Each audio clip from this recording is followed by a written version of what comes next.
নমস্কার বন্ধুরা, চৈতিস কিচেনের আরো একটি ভিডিওতে আপনাদের সবাইকে স্বাগত। আজকে আমি ইলিশের একটি রেসিপি নিয়ে এসেছি। আজকে আমি দই ইলিশ রান্না করে দেখাবো। আমরা দই ইলিশ সবাই রান্না করে থাকি, তো আমি কেমন করে রান্না করি সেটাই আমি আপনাদের সাথে শেয়ার করব। তো চলুন ভিডিওটি প্রথম থেকে শেষ পর্যন্ত দেখতে থাকুন। আর আপনারা যারা এখনো আমার চ্যানেলটিকে সাবস্ক্রাইব করেননি তারা অবশ্যই আমার চ্যানেলটিকে সাবস্ক্রাইব করে দেবেন আর পাশে থাকা বেল বাটনটি প্রেস করবেন এরকম আরো নতুন ভিডিওর আপডেট পাওয়ার জন্য। সাথে থাকুন বন্ধুরা।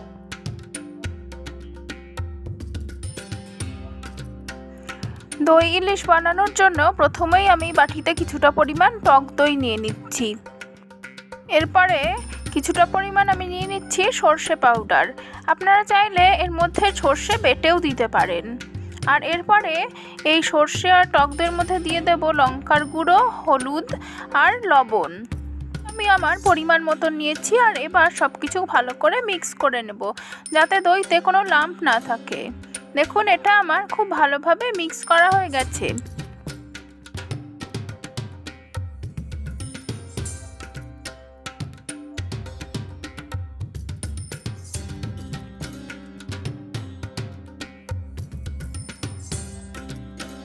এবার মাছগুলোকে আমি একটা বাটিতে নিয়ে নেব। আর মাছগুলোর গায়ে এই সর্ষে গুঁড়ো আর দইয়ের মিশ্রণটা ভালোভাবে মাখিয়ে মাছগুলোকে ম্যারিনেট করে নেব।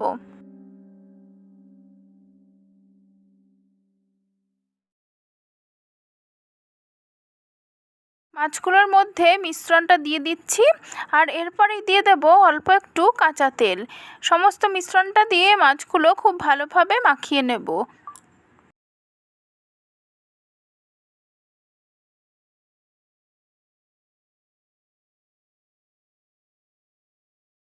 সমস্ত মাছগুলো খুব ভালোভাবে মাখানো হয়ে গেছে। এবার রান্নায় চলে যাব।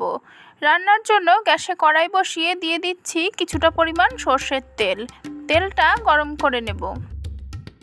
তেলটা গরম হয়ে গেলে দিয়ে দিচ্ছি কিছুটা পরিমাণ কালো জিরে ফোড়ন। ফোড়নটা কয়েক সেকেন্ড ভেজে নেব।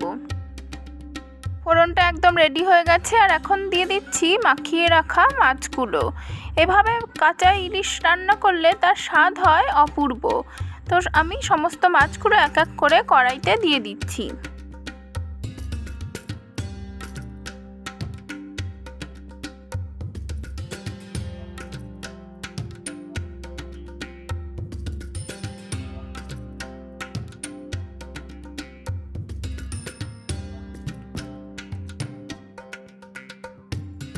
সমস্ত মাছগুলো কড়াইতে দিয়ে দিয়েছি।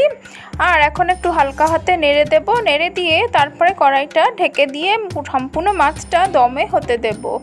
কিছুক্ষণ পর আমি ঢাকনাটা তুলে একটু মাছগুলোকে হালকাভাবে নেড়ে দেব। মাছগুলো খুব বেশি নাড়াচাড়া করা যাবে না, এতে মাছগুলো ভেঙে যেতে পারে। তো সেই জন্য খুবই হালকাভাবে একটু নেড়ে দেব। দেখুন, মাছগুলো থেকে বেশ কিছুটা জল বেরিয়েছে। তবে এই ঝোলটা আরও ফুটিয়ে ঘন করে নেব। আর এরই মধ্যে মাছগুলো সেদ্ধ হয়ে যাবে।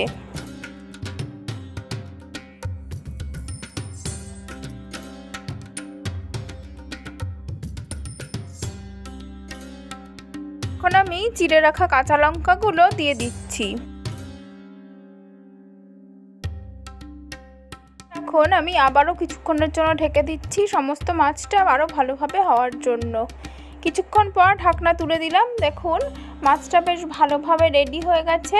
মাছগুলো সেদ্ধ হয়ে গেছে। আর মাছের সমস্ত তেলটা একদম ওপরে ভেসে উঠেছে। মাছ রেডি আমার দই ইলিশ।